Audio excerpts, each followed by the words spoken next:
ایک دفعہ کا ذکر ہے، ایک غریب لکڑہارا ندی کے کنارے لکڑی کاٹ رہا تھا۔ اس کی کلہاڑی غلطی سے پانی میں گر گئی۔ وہ اداس تھا، کیوں نہ کہ وہ ایک نیا متحمل نہیں کر سکتا تھا۔ اچانک ایک پری نمودار ہوئی اور پوچھا، کیا ہوا؟ لکڑہارے نے وضاحت کی۔ پری نے دریا میں غوطہ لگایا اور ایک سنہری کلہاڑی نکالی۔ کیا یہ تمہارا ہے؟ اس نے پوچھا۔ لکڑہارے نے جواب دیا، نہیں، یہ میرا نہیں ہے۔ پری نے پھر چاندی کی کلہاڑی نکالی۔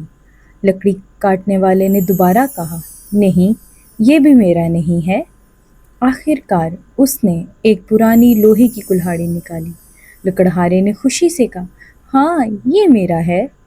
اس کی ایمانداری سے متاثر ہو کر پری نے اسے تینوں کلہاڑیاں بطور انعام دے دی۔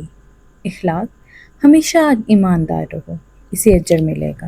اور ویڈیوز دیکھنے کے لیے سبسکرائب کریں اور بیل آئیکن کو پریس کریں۔